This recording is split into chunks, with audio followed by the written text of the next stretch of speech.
Hello, everyone. Welcome to Masters in Travel. This is Whitney. Today, I'm super, super excited to dive into not just a high level, all the things you can do on AI chat, because I do feel like AI has become a buzzword, so much so that I almost want to find like a different way to talk about it or like a different thing to call it, because it's so much more than just like this thing AI. But today we have Kaleigh Kirkpatrick, who is the founder of Shameless Tourist, and Julie, who is the operations and innovation specialist on her team, joining us to talk about not just using AI in their businesses, but actually prioritizing it and dedicating time to look into it and to learn it and to understand the potential with it, and also dedicating time to keep up to date with it because it is changing so quickly. So Kaleigh, Julie, thank you both for joining me. I'm so excited to have you both on. Thank you for having us. Yeah, thank you. So Kaleigh, I'm coming to you first. You mentioned a couple months ago when we were together that you had an AI person on your team, and that person was dedicated to learning about it, understanding it, seeing what was possible with it, staying up to date with it. And I was so like shocked in the best way of like, what? Like you have a whole person on this? This is like a to-do item on that list that I'll never get to. But you have like a whole human dedicated to this. So will you tell us a little bit more about this evolution, how where you started, how you got to feeling that this was of so much importance and really deciding that this is worthwhile of someone's time and energy and resources, and what kind of guidance you've provided, Julie, if any at all, to kind of like what is your hope for this endeavor? Can you tell us all the things? Yeah, well, I guess it started off with my dad. My dad is obsessed with technology, and he's always been super obsessed with it. And as AI has been progressing, I mean, we've all been using, not we've all, but we've been using it internally, like ChatGPT, for about 2 years. And in like the last 6, 7, 8 months, like my dad just kept texting me like random AI tools, like all the time, like literally just like, hey, you need to, and I'm like, I don't have time to look at all of these things that you're sending me all the time. And, he just kept pushing me of this. He's like, Kaleigh, like, you need to get in front of this. You need to get in front of this. And he and I talked one day, and kind of at the same time, Julie has been on our team for almost a year now, which super excited about. And when Julie came on, her title was project manager, and really just Okay. like, reading the emails, making sure everything got done. And in the last couple of months, we've kind of shifted our team structure a little bit, that responsibility didn't need to be quite as heavy. And around the same time, Julie has so much to give and to offer, and she's so wonderful about looking into all the things. And I was like, would you be interested in like taking on the responsibility of, you know, looking into all of these new AI tools, seeing how we can harness it internally? Because I really do feel, I mean, just the same way that my dad's super passionate about it, I do feel that, if we're not getting in front of it, then we're behind. And not Yeah. that we're going to really be in front of it. We're just trying to keep up Hmm. in the best way possible. And yeah, yeah. Did I miss anything? So so when you decided like project manager responsibilities are going to downshift a tiny bit, Julie has a lot to give. My dad's texting me on the daily. I need him to either stop or maybe text Julie. I don't know. Have you connected Julie and your dad? Um, Yeah, we are when now in communication. Oh, I was joking. That is hilarious. Group text now, the three of us. So Love that so much. I was totally joking, but it makes so much sense. Maybe just add me in, but don't tell him, and then I can just kind of get all, and then I'll pass it to my assistant. So when you came to Julie with this idea, did you provide her guidance on like, here's what I want you to look into, here's what I want you to focus on, here's like the end goal of you spending a lot of time on this, or did you just kind of say like, Julie, you know our business, you know what to do, tell me what you come back with. I'm just kind of curious to understand like that conversation. Do you remember? I Julie, do you want to answer? I don't know. Yeah, I would love to answer that. I mean, Kaleigh and I have meetings often enough. I would say maybe once a week or every 2 weeks, depending on how much I'm working on. We have a Slack channel specifically dedicated to AI and automations.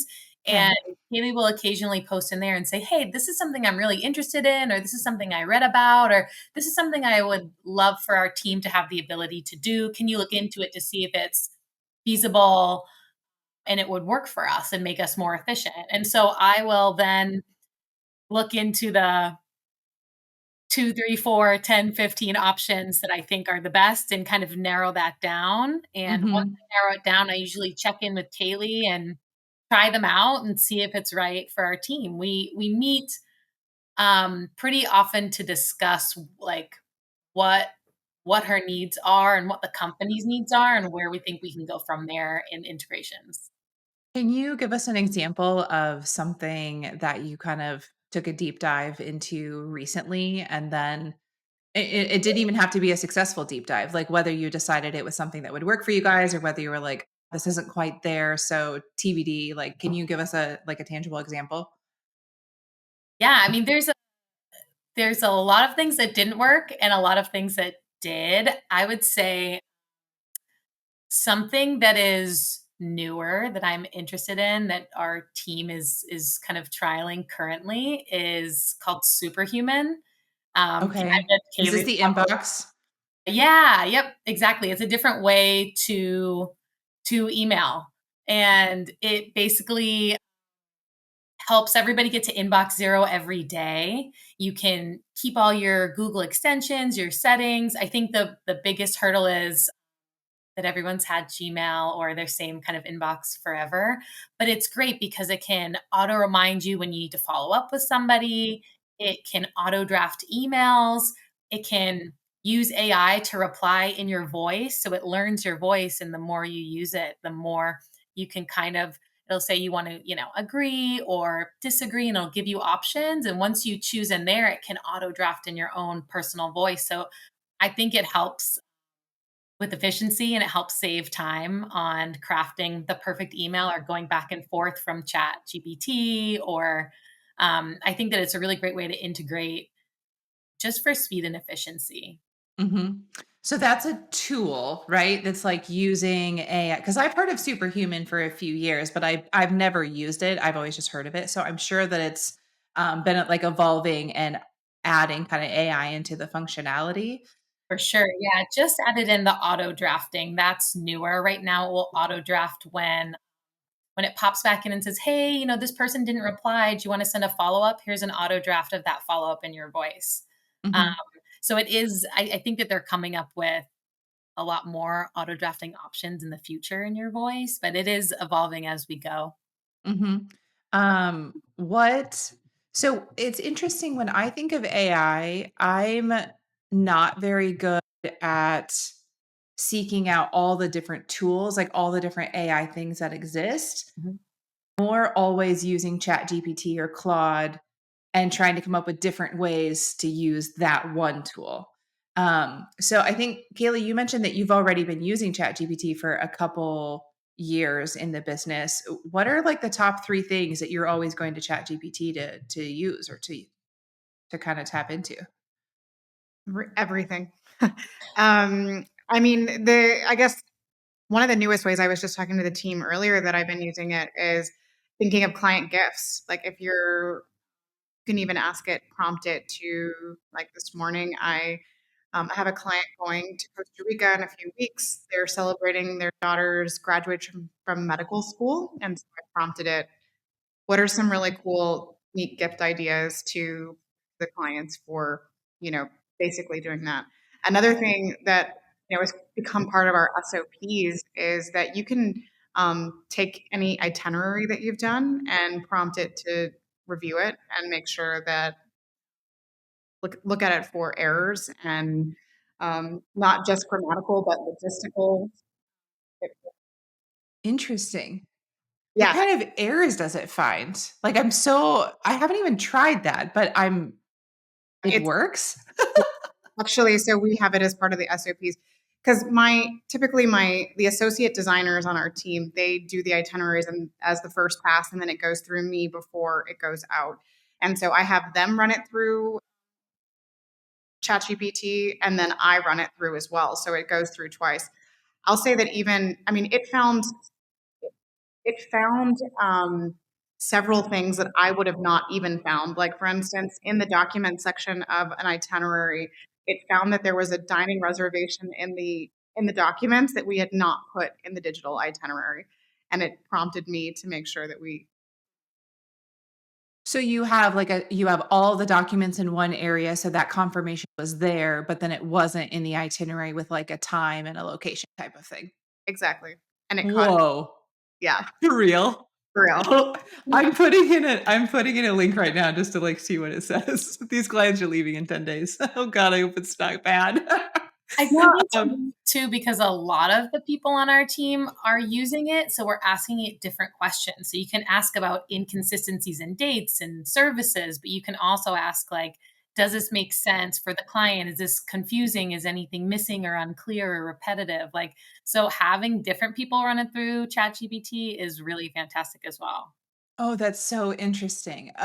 This is not the same, but it is semi itinerary related that recently I it was, like one of those late night things where like you start working on one thing and then suddenly you're distracted. And I was like, look at what I did on Claude and it worked. So I'm sure, Kaleigh, maybe Julie, you've heard me talk about this, but like my obsessive like details that I put in my itineraries are where most people just kind of roll their eyes and they're like, okay, Whitney, I will not stop telling clients how far their restaurant reservation is from their hotel and giving them a Google Map link of like, it's a 5-minute walk. Like, here you go. So I tried putting into Claude and this totally worked. Like I was like, clients are staying at Grand Hotel Minerva in Florence. Here are the 3 hotels that they've booked, or the 3 reservations, sorry, dinner reservations that they've booked. Please give me 2 sentences that says the reservation has been confirmed under Whitney Schindler. This restaurant is a, X minute walk from your hotel. Enter in the number of minutes, enter in the Google Map link with, exactly what we need. Claude did it. So what we would generally spend 20 minutes going through every single dining reservation and typing in the hotel and putting, and then getting the link and putting it in Travefy, Claude did it in seconds. So now that sentence is essentially done, and then you just copy paste each sentence into Travefy. It was just done. absolutely. Um, It's sorry. no, go ahead. I mean, I did the same for my restaurant email where we do the same thing where we send options. So we'll be like, on this night, here's 2 restaurant options. This one's a 3-minute walk from your hotel. This one's a 10-minute drive from your hotel. So they haven't even booked it yet, but we want them to understand if we're offering an option that's going to require a taxi, right? Like we want that to be a part of their decision-making process. So then I used it for that email draft as well. And it works. I mean, that right there is like 20 minutes of mind numbing, ridiculous work that I'm making my team do. And now Claude just did it. They're like, here you go. It's incredible. And I mean, even and back to the itineraries too, is, sometimes you might forget to put the directions in, or if it's part of your SOPs to put dress code requirements or whatever, it will catch the inconsistency. So if, every other dining reservation had, the link to the map and the dining dress code, it'll tell you, you Like forgot. this one doesn't have it. Like, don't forget to update this, or the wording here might be confusing. Adjust to this. It's Oh, and it even caught, actually, it caught in the same itinerary that we forgot to put the dining reservation in. It caught that the slotted time for their cocktail hour at Mr. Fogg's Gen Bar in London was between 5:30 and 8 p.m., but their dinner reservation that was nearby started at 7:45 p.m., and we should make sure to note that in the itinerary that they're going to have to leave a little bit early. Amazing. Mhm. I just tried to put in a Travefy link and it didn't work. So how do you put the itinerary in for it to review? I download them as a PDF. Okay, that's what I was wondering. Okay, I'll try that. And do you use ChatGPT for everything? We use Grok 3 as well. Grok 3 does a really good job on deep research, which are like more, I don't know, Julie, you've played with it more than I have. So I'd love you touch on that. Yeah, I would say it's better for more conversational things and more deep research. You can see where it's pulling from. I go back and forth between the two, and I like them both. Well, so that's another question I have for you is I just learned of another one and I'm looking up the name right now. Perplexity. I knew it was a P word. So there's Perplexity and there's ChatGPT, Grok I've never heard of, but now I'm looking it up. There's Claude. There's all these different just like kind of search engines, I guess to call it, where I think of Superhuman as a tool Correct. that uses AI. Descript or what's it? I just totally lost the name of the software we use for the podcast. Cast Magic. Descript and Cast Magic are tools that use AI to make podcasting and video stuff kind of quicker and easier and that kind of. So those I think of those as tools, whereas these other ones feel like search engines almost of like you're just like Right. give me gifts for my clients going to Costa Rica, you know. So how, Julie, in all of your research, like how would you differentiate these different like search engines? Because there's so many that I'm sure that I don't even know about yet. And at some point it starts to feel overwhelming of like, do I need all of these? Is one of this probably enough? Like, how do you think about this? I mean, I know that there are a handful of really popular ones, and I know that we have chosen to have the paid ChatGPT account that we have trained. So we basically put in a bunch of emails where Kaleigh was, absolutely fabulous, which she always is, and said, like, listen, this is my voice. This is who I am. This is how I respond to things. These are things that are important to me. And we've trained our ChatGPT. So I think for a lot of the things we use, that's why that's our base, because we have trained the GPT to understand who Kaleigh is. Right. Where for me, for Grok 3, I use that if I'm looking for pulling from all different random sites. I think that you find one that you like and you keep using it. And I think once you start to pay for one, you probably stick there for a while. So I'm probably just feeling like the grass is greener a little bit because I'm paying for Claude and I use it a lot. And then somebody recently was like, well, Claude's not really that great at this and ChatGPT is better. And I was like, oh no, I like, think if it do I works for need both? you, if it works for you, it works for you. And I think that you can also test and adjust every couple months and try out, ask, put the same prompt in, see which response you like better. Do that to a Yeah. couple different sites and see if you want to think about pivoting. Yeah. So for I was just going to ask you another question and it just totally like left my brain. Oh, that's annoying. It'll come back to me. Well, Don't I worry. know we were Oh, I talking know. about AI tools. Yes. Can I ask you before I forget? Yeah. On ChatGPT, do you all log into one account then? Because Kaleigh, because you guys trained it to like speak in your voice, do you all log in to have assistance on emails and so that it all sounds the same way? Yes. Okay.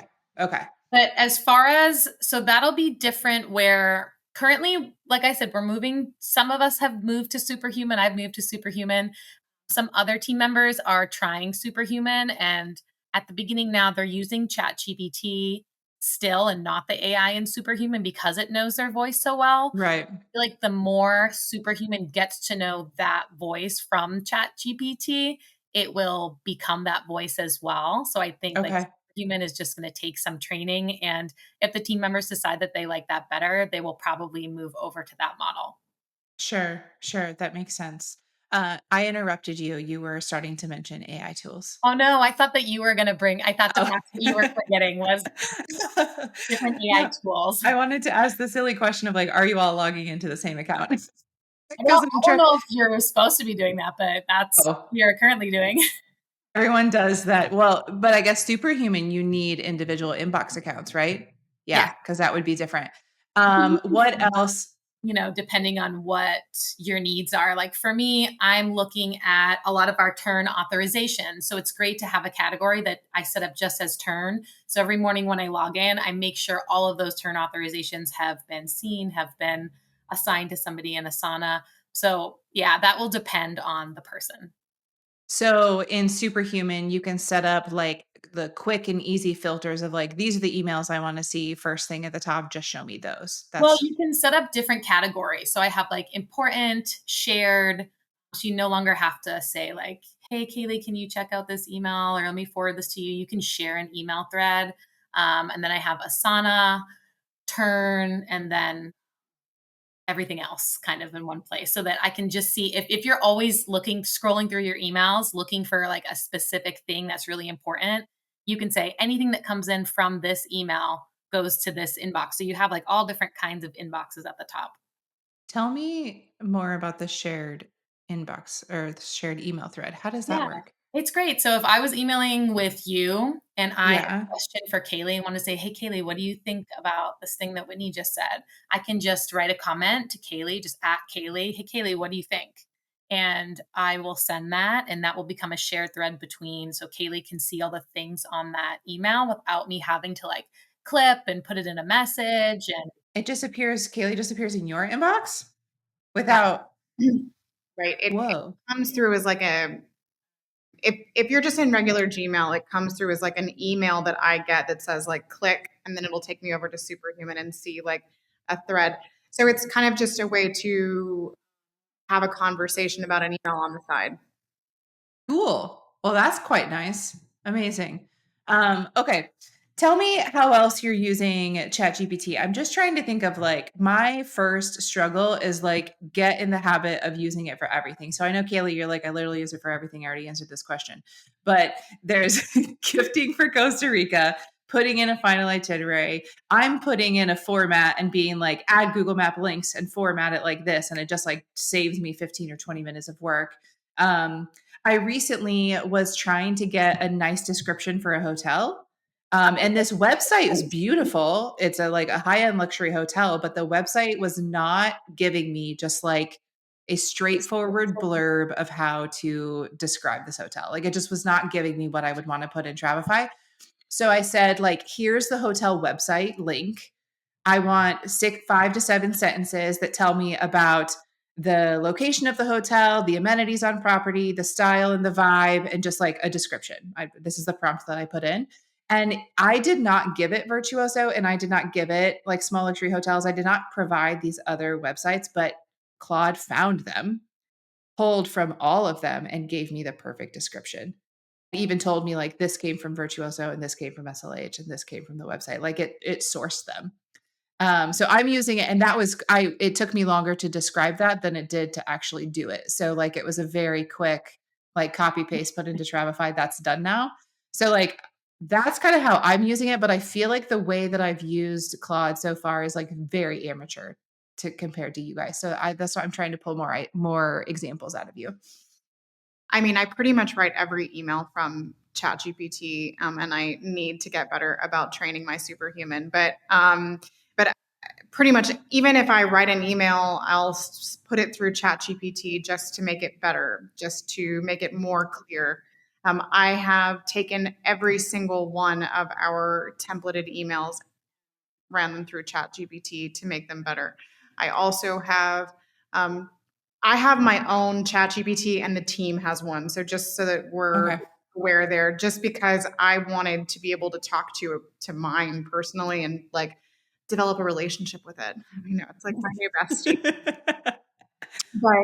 But I have talked to it at nauseum about like marketing strategies and different things that I was really interested in and how we're like developing a brand lifestyle and how I could talk to it. And then now it's trained and it remembers exactly the kind of message that I'm trying to send out to my clients. So it can give me ideas for marketing.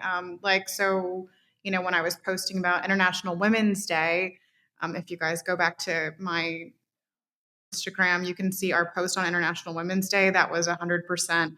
ChatGPT told me that that's what I should do based on the persona that I had given it. Okay. Yep. Um, you know, it can help. It's helped me blog. It has helped me. Um, I, I mean, I really could go. I mean, I even talked to it about just like different problems that we have, you know, internally with, you know, struggles in terms of clients or even internally struggles, you know, sure that bonus structures are fair, and like I anything. I mean, just I'd say even like business development, like pricing and where, yeah, I know you've run a few models through there to make sure that we are where we're supposed to be, you know? You mentioned emails. Do you always write the email and then put it into ChatGPT, or do you ever dictate? Like, do you ever use the voice capability?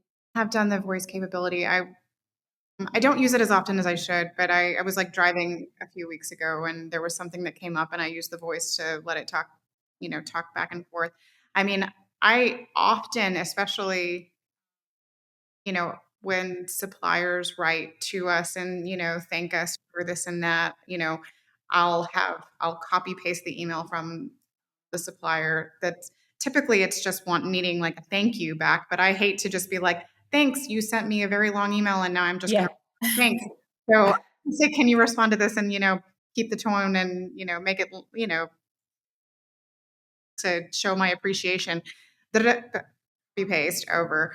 Also, Yeah. you can tell it to summarize things. So if you get like an email that's, a million miles long, like say, give me the key points so that I know Yeah. Yeah. what I need Yeah. to respond to. I feel like usually those emails are from me and not to me. But so I started using the dictation a lot, or like voice notes, I guess I think about it more, because my marketing person, I was just really struggling to like put all of my thoughts and my notes from a trip into like a doc. So much to the point that I was like, if I'm going to sit here for an hour or two and like write out all of these thoughts and what I did and what I ate and how to promote this to clients and all these things, I was like, I should just be doing the marketing. That was like the feeling that I had. Obviously, there's so much more to it. So, but I'm often finding myself driving to pick up my kids or going on a walk, or going to the park or whatever we're doing, and I'm like, I can sit here and leave a 3-minute voice note. I just can't be like typing out a long marketing strategy or an email.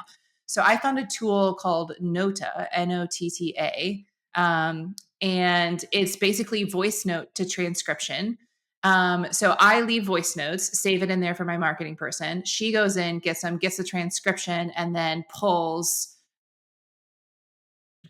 what she turned it. I'm pretty sure that it only transcribes, but it enables her to listen to me, listen to my voice, listen to my emotions about what I'm talking about, but then has a direct transcription so that then she can start doing blogs, social media, newsletter, and all that stuff with it.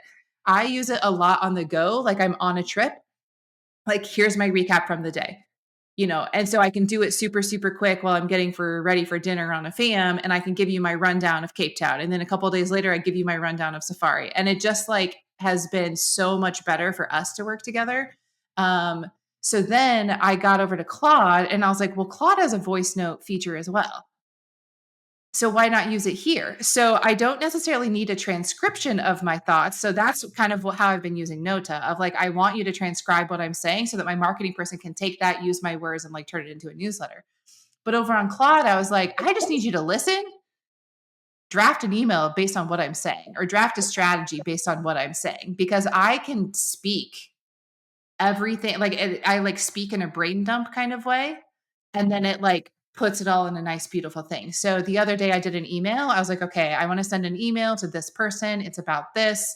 And I like spoke for probably 5 minutes of just like, blah, just like nothing was cohesive or aligned or, whatever it is. And then it like drafted a really nice email that I was able to quickly edit, and then send. And then I've also done it for like my personas for my clients. I was like, my current avatars don't really feel right. They need to be updated. They're not working. And so I was like, I'm going to describe 3 different avatars. And then I need you to put it into like kind of a new description of an avatar for me so I can share this with my team so that everybody can be on board.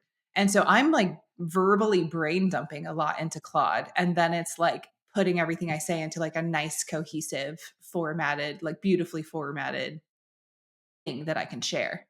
I feel like differently from the email take on that, we use Fathom AI Note Taker. Kaleigh, I know Yes. that I don't know if you want to talk a little bit about that, but that's like a similar thing where it will give a summary and And I think Whitney, you use it or you use something like Yeah. this was pretty much like the first AI tool that we adopted. Probably. Yeah. Probably me too. Yeah, and honestly, it totally changed the way that we do business because prior to the AI note takers coming out, we always just called clients on the phone. We never like moved from that like COVID era, like let's do Zoom, Google Meets. Like we just didn't do it. But once the AI note takers kind of started coming in, I was like, we are moving everything over to Google Meet because I want Mhm. the AI note taker in there. And like, this is a non negotiable anymore. And I love Fathom because it gives you the bullet points of everything. And I not very often, but I have gone back to Fathom and rewatched the recording a couple times to be like, something's missing here. Like, what did they tell me about that thing? Or what did we decide there? And I have gone back and watched the video recording of it, and it has saved me a couple times. Looking for the receipts. I like it. Absolutely. And Yep. we've even shared the Fathom recordings with suppliers too, so that they could watch them or see the bullets and all of that. Oh, that's interesting. Do you get a sense that they watch them? I have gotten some good feedback. And actually, I've had more suppliers like sign up and then I get a free, month or something, whatever. Actually, Oh, very yesterday, smart. Nice. our partner in Africa signed up after, Yeah. a call that we had with her. Yeah, I'm glad you mentioned that because that is probably the first tool that I did start using as well, and it's on every single call, and I really appreciate it. Um, Julie, can you tell us about some things that maybe Kaylee shared in your AI Slack that you kind of went down the rabbit hole, but ultimately decided like it's I don't know what you're generally deciding, either that it's not quite sophisticated enough, so it's not really going to make things more efficient, or like, yes, this will work, but maybe we don't like it in the end. Like, what are some of the things that you've looked into that you decided not to implement? For sure. I'd say we've gone down quite a few rabbit holes and come out the other side. First we looked for the obvious things. We work with Asana a lot. So we were like, is there an Asana AI that could link, that Oh could my help us gosh, in I'm any in way? Asana too. Yeah. And sorry, Asana. We love Asana, but unfortunately, I feel like their AI is not ready. I'd say Yeah. I assigned myself a task in Asana to check in 6 months from now about their AI. I wonder if Asana is like getting the message of like check back in 6 months. It's not quite there. It's just new and they're not sure on like how their own pricing structure works, and there's just not as much information as I don't want to be the first there. I think we like to be the first in a lot of different things, but I think Asana is just a bigger beast, and they'll dial it in. I have confidence in them. We do use them quite a bit and we love them. We've also tried different things where Kaleigh said, like, I wonder what the capabilities of AI in like social media or Instagram look like. So it's not that there was a specific I want to do this, but like what's available, what's out there, and is that something that would work for us? So we looked into a program called Phantom Buster, but that ended up being like it will auto comment or auto Mm, follow, and we didn't really want to automate those kinds of things. It's the same with ManyChat, where you can auto DM, if somebody comments, it will auto DM somebody or automate conversations, even if you do a paid version of ManyChat. So these are great probably for a lot of influencers, but not for, we're really trying to connect with clients on a very real basis. right. Those things didn't really work for us. Right. I would say, if it's okay, I have a few more. I mean, I would. Keep going. Yeah, no, I'm curious to know kind of because I think that my brain is not fully cracked open into like all the things I could potentially search. So everything you say, I'm like, huh, didn't think about looking into that yet. As far as like, I've learned so much where I'm like, oh, they can like data scraping. Like, we're not into that. And the data scraping capabilities are incredible and also a little bit scary.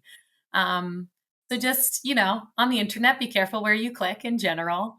We are not scraping your data. Another thing is Sora. So on Kayleigh's paid ChatGPT account, she has opted in for Sora so we could test that out. And I was Okay. so grateful that I could test that out. I feel like it's so What fun. is it?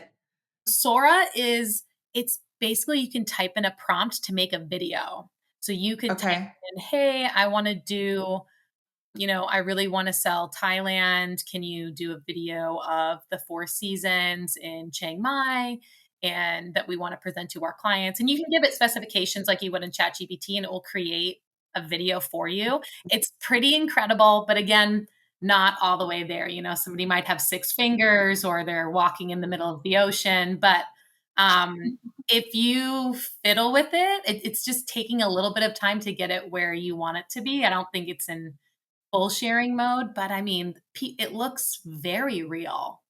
So it's fully AI generated. It's not Generated, yeah. okay. Like you can Okay. kind of like make this person look like a real human. I want them sitting on a beach sipping a martini.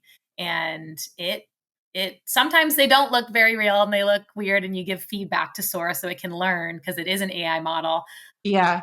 But often it is incredible. We haven't quite used that because I don't think it's It's fully there. not quite there yet. It's another interesting one.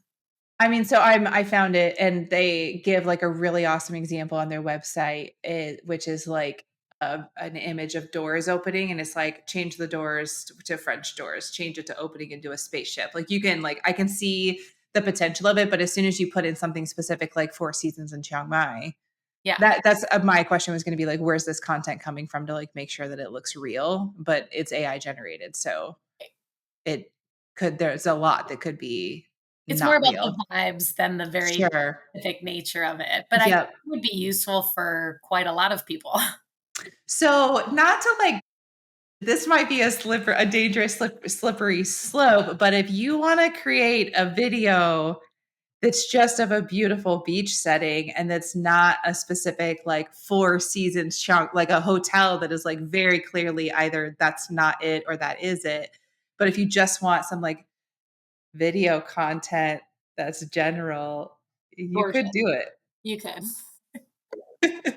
Because that's actually one of the toughest, most frustrating parts about marketing content I find as a travel advisor is like, I want to promote this destination, but if I haven't been there, I don't have video content. I Right. don't have like a clip of it. I don't have, or like a good photo of it. And then you try to use, like stock imagery, and that's always terrible. So This is Sora is interesting. a good option. That's really interesting. I'm going to check it out. I don't know. I might get to the same conclusion that you do and be like, all right, well, we're not quite there yet, but it's really good to know about It is one for of those sure. things you follow along because Yeah. we'll get there. Yeah. So tell me in that along those lines of following along, how are you keeping up with all that's changing in AI from this perspective of these are the tools that I know about and I love and they're not there yet, but I want to keep up to date and like you're watching for updates versus like these are actually new tools that just appeared and I want to be the first to learn about them. How are you guys? I mean, is it really your dad? Is everything coming from him or is there like a way that does your dad have a Substack? I'm happy to answer unless you would like to answer. And we probably have different answers. Yeah, you can both tell me.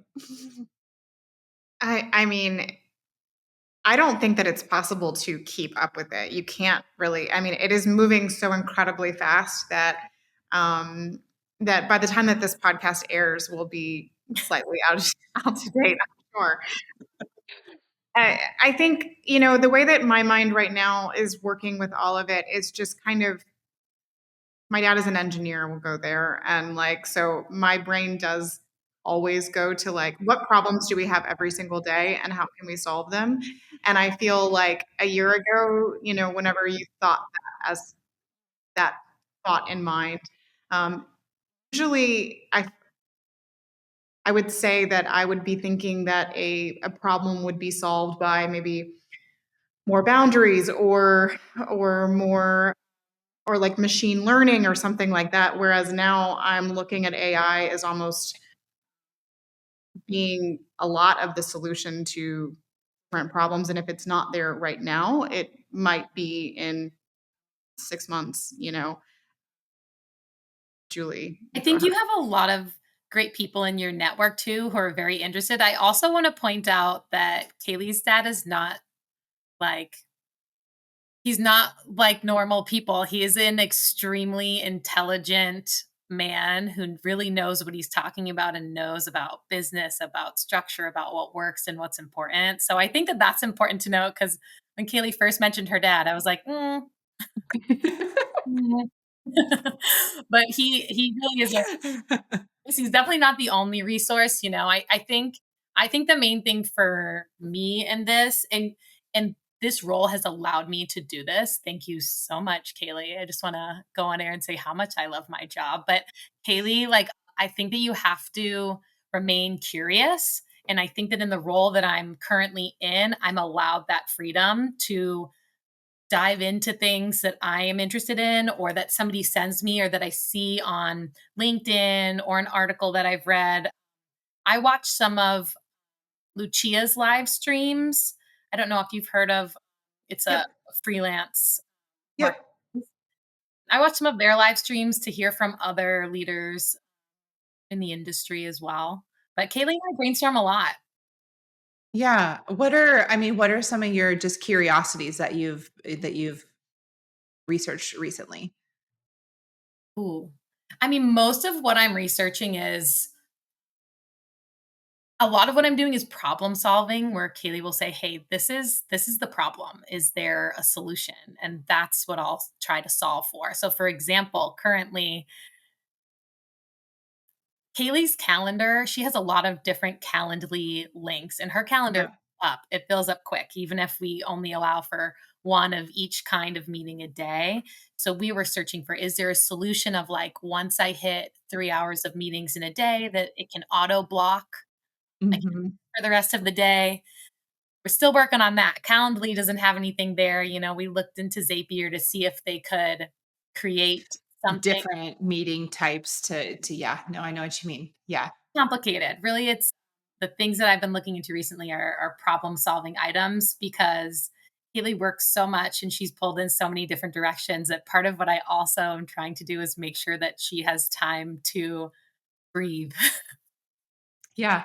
I think the your curiosity approach, I think, is a really good takeaway of just instead of knowing about ChatGPT and knowing and learning like one way in which you could potentially use it and then using it in that way every time, it's almost like taking a step back to just be curious about everything of like, this is the problem that I'm facing. My calendar is too busy. My inbox is out of control.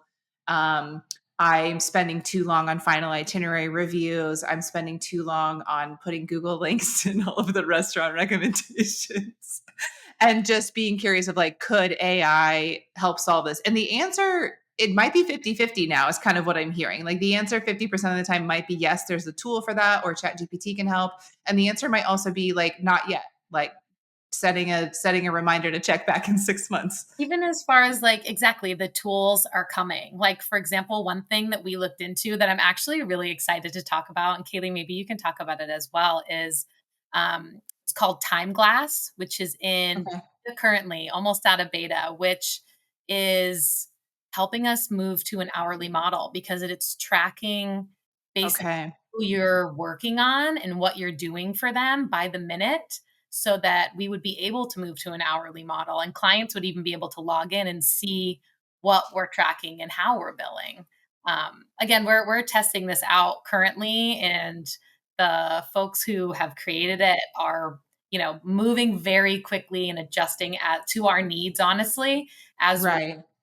Kaylee, I don't know if you want to talk about Time Glass a little bit, Grant and It's Marcus. it is the thing that I'm really the most excited about because I think that, in this industry, there's been the problem, at least I've been in this industry now for almost a decade and I've never been able to really gather data accurately on how much time I spend on anything because we are all moving so quickly. And then, as soon as one thing pops up, a phone call comes in and a lot of times maybe you're just spending 1 minute or 2 minutes on an email Yep.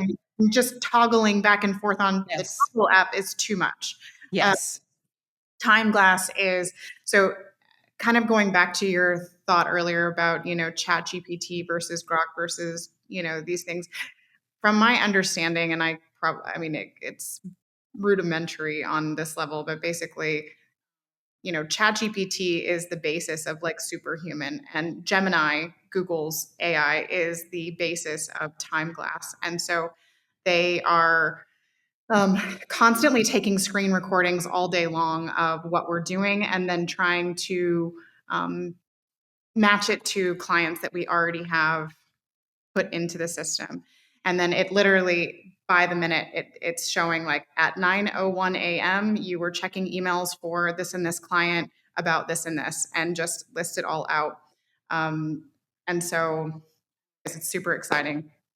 Well, so what I'm hearing is that it's using AI from the information that it can gather from your inbox and all of the, tabs that you've got open of like if you go to Travefy and you open up an Italy itinerary, it's trying to figure out what you're working on and whose trip it is And to allocate those minutes to that And we client. help. We help by putting in first, like if you do a Fathom recording, you can upload that in so that it knows all about this client's trip.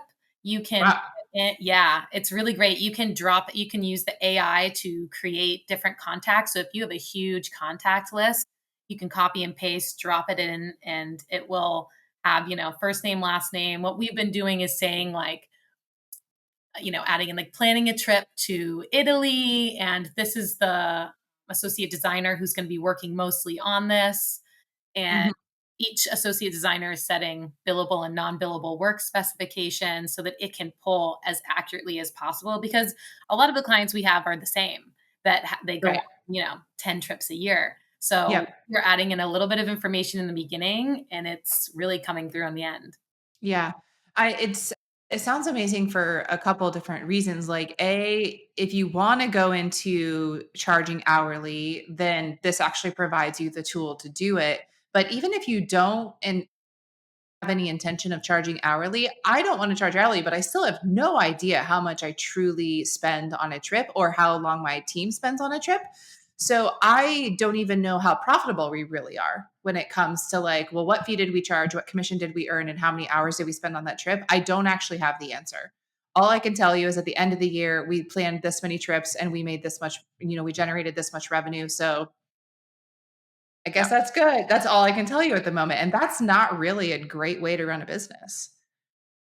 Absolutely. I mean, right now we do plan to move to an hourly model, but I'm not going to move to that hourly model until we have better data, like from Time Glass, to be able to do that. I want to really have very dialed in, like if you're planning a trip for 5 days for a family of four to the beach, it's going to take us this many hours. I want to have that data. Um, Right. Or even the data to share with the client on average when we plan a 2-week trip to Europe that is fully customized, we spend X number of hours. Like here's what you can expect. Like to ex- actually have the data to be able to say that. exactly. And it Amazing. can also help cut out other random things that we're not even thinking about, like apps like Active Track that track kind of what analytics on what remote workers are working on. Like I think that certain things like that, like for me, for Time Glass, I'm not necessarily working on all of the clients, but it's great to go back and say, what did I do yesterday? Oh yeah, I did all of these different things, and to be able to share that as well with Kaleigh if she ever had a question. Mhm. Mhm. Amazing. Um, have we talked about everything? Are there any tools that you're using that we haven't mentioned yet? I think Um, Yeah, there was a few other things that we're looking into that we haven't necessarily like um, dove into super deep yet, but I do know that Google already has automated price monitoring for hotels, which is scary for our, you know, This is literally what I was doing yesterday is canceling and rebooking because rates dropped and clients saw it and asked me to do it. yep. And so Google has this. So we've actually added it into our workflow. We haven't had the chance to use it in action yet. Like we've just added it into our workflow Okay. to start checking for, if the booking is, flexible, and if it's, this and this, then put it into the Google tracking software to, monitor. So we're adding that into our workflow now. Also, there are AI concierges already, like 24/7 AI concierges that you can pay for, that you could upload a lot of like FAQs, so that when clients were traveling, that you could have an AI concierge that are helping them, with, um, you know, telling them, here's your contact for this, here's this. What's the like, is there a name of the tool for this? Or what do you like for the AI concierge? Like, that's something you'd have to set up and put in all the information, right? Yeah, Julie, which one did we decide? We looked into a lot There's of different ones, there's a but couple different tools. I think I was looking at Zendesk was really interesting for this. What we are following up on a bit more is with WebEx with Bullfrog, because that's who our phone company is. So they have an AI chatbot, but it also can link in a different back end where we can text with clients. So we're looking into a few things in that realm. Oh, being able to text with clients from like a company or like a number or that everybody can use it as opposed to like personal phone numbers. Exactly. And this is specific to your phone, like the or is it not connected to your cell phone at all and it's totally just like an independent number? it's an app just like Google Voice or whatnot. Right. Okay. Okay. We called WebEx because our phone system, we have it set up in a way that, we have working hours and non-working hours, and after working hours, it goes directly to voicemail. But you have the option, if you're currently traveling, to like bypass that and then get in touch with whoever's on call. Um, Yep. and up until now, we didn't have the capability to, it's a landline, and if you would, but it's on your cell phone in an app. It didn't have a way to text on it, and we're Right. exploring, allowing clients to text it, and then that still going to everybody on the team. Um, and anyways, this same company that has that offering also has, this like AI concierge that we could upload tons of, prompts, so that after hours, or because the text also has the capability that after hours, that it'll auto text clients and say, this is after business hours, somebody will be in touch with you during business hours, blah blah blah. If you're experiencing an emergency, like click here, and now it takes you into like an AI chat box to like, hope that makes sense. Cool. Yeah. Yeah, no, it makes perfect sense. No, that's amazing to even be able to set all that up. I've wondered about like a company phone line slash being able to text as well because I've always just called everyone or contacted everyone from my personal number since I started my business, but now sometimes I need my team to get in touch with them for various reasons and they don't want to use their personal number, which is understandable. And so then it's up to me to be like, well, what's the solution? And I didn't know, I genuinely didn't know what the solution was. So I was like, I'll call them. Has been the solution so far. So that's helpful. Yeah, we shifted to having WebEx about 2 years ago, I guess, and it's been a total game changer for me because, as you know, I mean, yeah, everybody had my personal cell phone number forever and ever and ever. And then, you get text messages on Saturdays about something that's not until, next year. And you're trying to be with your family and, Yeah, you know, exactly. Work yeah, life balance. Yeah. yeah, Yeah. No, I think it's better that they can text when they want and when they're thinking about it, but it is officially a business phone. Um, so you'll get to it on Monday. right. So it feels like a win-win. Yeah. Amazing. What other tools are you looking into? Um, those are the main ones right now. I mean, one thing that we're doing currently is we just created a personality test. So Uh-huh. we'll use AI to then navigate that data to help clients, like to help trips fit clients' needs better. Because a lot of Cool. times when they're filling out information, they're like, how much more information do you need? And it's like, well, this is how we make the trip special. This is how Exactly. is, but we are working on, I mean, the personality test is going to be going out here pretty soon to and add that into our workflow. And again, the way that we're using AI is to analyze that to help create better trips for them. So that's another thing that we're doing. Mhm. Um, Kaleigh, I almost forgot the Google hotel rate tracker thing. Is that a specific tool or how does it work? It's like Google/hotels or Google.hotels. It's newer. It came out, I think, in the beginning of April. So there's a few things that it doesn't do, but it is getting there. You can search specific criteria based on, if you want to search the Four Seasons and certain room types or five-star hotels. I think you put in some settings and then it will let you know that it's gone on a list to alert you if anything changes based on the dates and the room types that you've put in. It's a lot like the Google Flights, but it's for hotels. Yeah. I am not finding I'm finding out about google.com/hotels. Isn't that what I just put in? Let me see. Okay. So I'm on the hotel website, but this is just like a normal search for hotels. So there must be like a price tracking thing Well, here that I just am not even noticing. the link that I have saved is google.com/travel. And then I have the hotels tab highlighted. There's like travel, explore, flights, hotels, vacation Okay. rentals. And so here, if I just put in a hotel, then you can set up alerts. Mhm. Right. So you've still got to do all of these manually, and it's got to be like the dates that the clients are staying because you're doing this after the booking has been confirmed. Correct.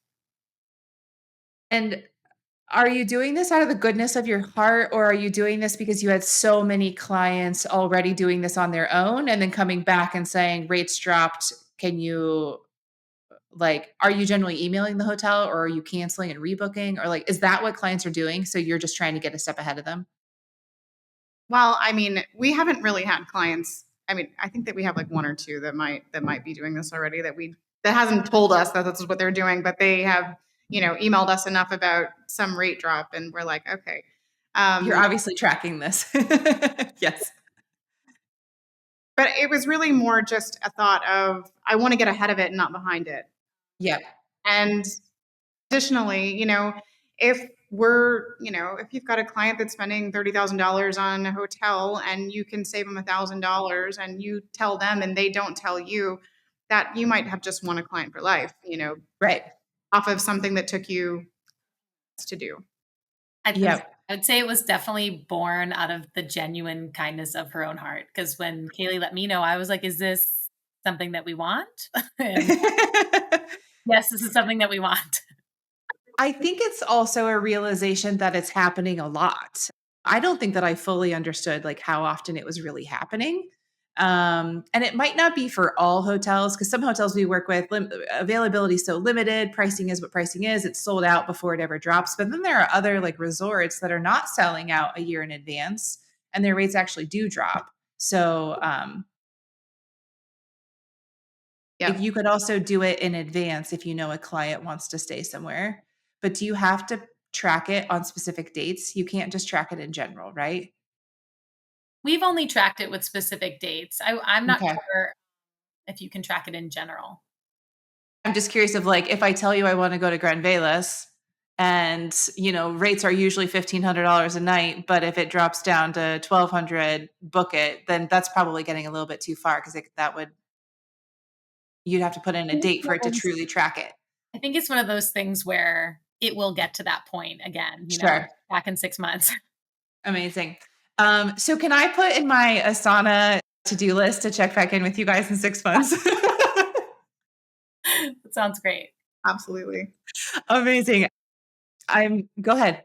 I wanted Sorry. to get in. So I talked to the folks at Time Glass and Superhuman. If anybody listening wants to try those, we have referral codes. Is that something that Oh, yeah. Let me here? know the referral codes. We can add them in. So for Time Glass, their referral code is shameless, Awesome. and that will get you some great upfront, get you in the door, good pricing. And Perfect. for human, the referral code is it's superhuman, but it's spelled differently. So try.sprh.mn Okay. slash shameless tourist. And that'll get you Okay. the first 30-day trial for free with Superhuman. And again, the great thing with Superhuman is once you get superhuman, that doesn't mean your Gmail is gone. You can have two screens up and have them both up. If you decide after one day Okay. superhuman, you can just never pull it up and all of your email has stayed the same in your Gmail. Got it. Got it. Worth the I tr- so I tried to look up Time Glass and couldn't find it. What is the website? so let me look up their actual website, but again, we're still beta testing. I bet So maybe it's not even like I would say super. within the next few weeks, Okay.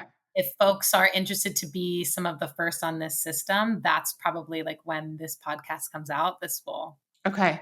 Fabulous. get there. So it's just timeglass.ai.